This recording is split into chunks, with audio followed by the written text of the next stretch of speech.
BHU Hindi विभाग में doctor लहरी राम मीणा की नवीनतम आलोचना पुस्तक का लोकार्पण हुआ। विगत 3 दिनों से हिंदी विभाग काशी हिंदू विश्वविद्यालय में पुस्तक लोकार्पण एवं परिचर्चा का समारोह चल रहा है। इसी क्रम में बुधवार को आचार्य रामचंद्र शुक्ल सभागार हिंदी विभाग काशी हिंदू विश्वविद्यालय एवं वाणी प्रकाशन समूह के संयुक्त तत्वावधान में प्रसिद्ध युवा कवि, आलोचक एवं रंग चिंतक डॉक्टर लहरी राम मीणा की नवीनतम आलोचना पुस्तक सृजन के विविध रूप और आलोचना का लोकार्पण करते हुए इस पर परिचर्चा का आयोजन किया गया। विश्वविद्यालय के परंपरानुसार महामना मदन मोहन मालवीय जी की प्रतिमा पर माल्यार्पण एवं दीप प्रज्वलन के पश्चात कुलगीत की प्रस्तुति हुई। अध्यक्षता कर रहे हिंदी विभागाध्यक्ष प्रोफेसर वशिष्ठ अनूप ने इस पुस्तक में संजोए गए लेखों के मर्म को स्पष्ट करते हुए कहा कि जब कोई सत्य कहता है तब वो आंखों में आंखें डालकर बात करता है और जब झूठ बोलता है तब उसकी आंखें भी उसका साथ नहीं देती हैं। लेखक ने साहित्य का मर्म निबंध में साहित्य के शाश्वत तत्वों की चर्चा की है। इन्होंने इस निबंध को आचार्य मम्मट से जोड़कर भी देखा। परिचर्चा का संचालन कर रहे सहायक आचार्य डॉक्टर सत्य प्रकाश सिंह ने बताया कि पुस्तक किसी एक समय एवं एक मन स्थिति में नहीं लिखी गई है, बल्कि अलग अलग वातावरण एवं परिस्थितियों में लिखे गए लेखों एवं निबंधों का संकलन है। धन्यवाद ज्ञापन स्वयं पुस्तक के लेखक डॉक्टर लहरी राम मीणा ने किया। इस कार्यक्रम की संपूर्ण रिपोर्ट बीएचयू हिंदी विभाग की शोध छात्रा रोशनी उर्फ धीरा ने किया। परिचर्चा में प्रोफेसर कृष्ण मोहन सिंह, प्रोफेसर नीरज खरे, डॉक्टर अशोक कुमार ज्योति, डॉक्टर प्रभात कुमार मिश्र इत्यादि लोगों की उपस्थिति रही।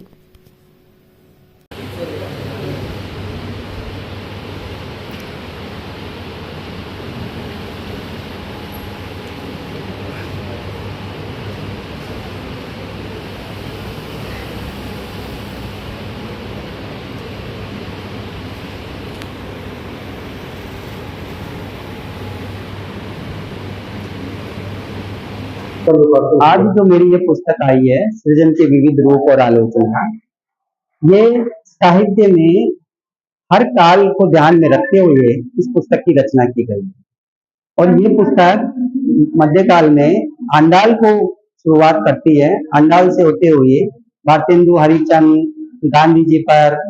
मीरा पर, नंद दुलारे वाजपेयी पर, साहित्य के बड़े जो थिंकर थे,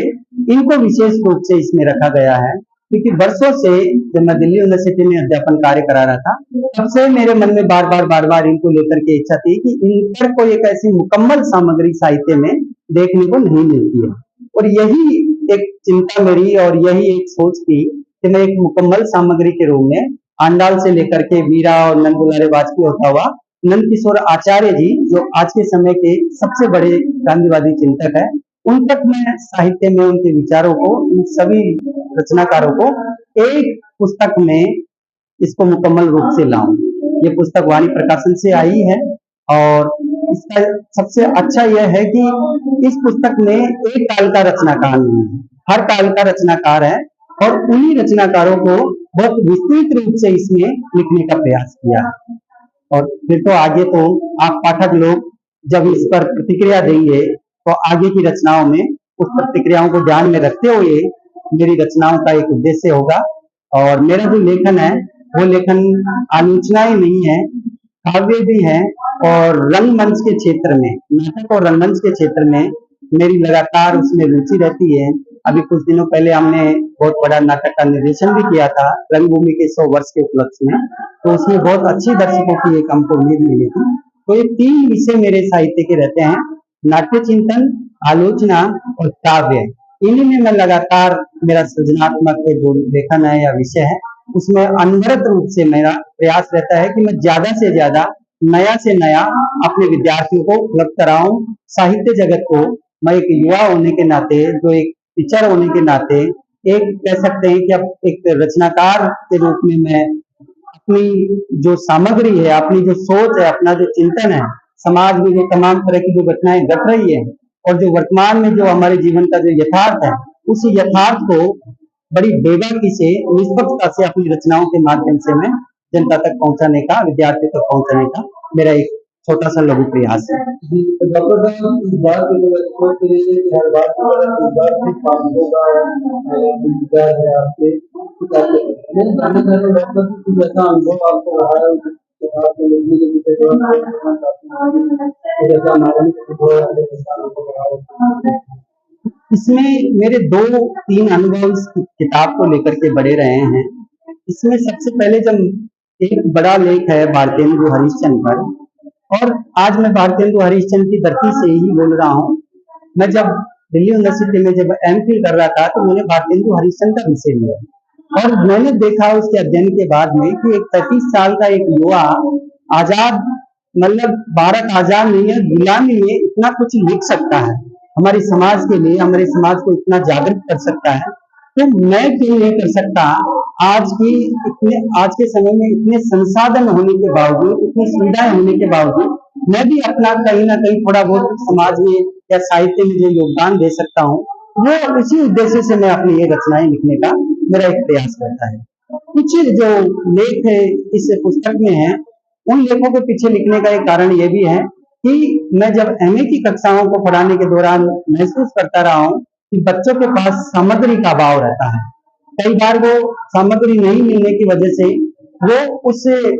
पाठ को या उस अध्याय को बिल्कुल भी नजरअंदाज कर देते हैं और कहीं ना कहीं फिर ये सारी चीज एक रचनाकार के साथ अन्याय होता है। तो उसको भी एक तरह से मेरे मन में जहन में था कि बड़ा पाठक वर्ग, बड़ा विद्यार्थी वर्ग बहुत सारे विषयों से अनछुआ या कह सकते हैं कि वो अनभिज्ञ था, जिसमें आप अंडाल को देख सकते हैं, साहित्य के गांधी को आप समझ सकते हैं, या इसके अलावा हम मीरा को नए सिरे से जो मैंने दिया है कि आधुनिक मीरा वो किस तरह से है, आज की जो स्त्री है उसके लिए वो प्रेरणा का स्रोत अंडाल हो या मीरा हो, वो किस तरह से है, उसको नए रूप में, आधुनिक रूप में मैंने इस पुस्तक में दिखाने का प्रयास किया है। और आगे तो फिर पाठक वर्ग या आप साहित्य प्रेमी इसका जब मूल्यांकन करेंगे तभी ही इसका अच्छा सा मूल्यांकन हो पाएगा। मैं अपनी तरफ से कितना भी कुछ बोलूं वो कोई मायने नहीं रखता।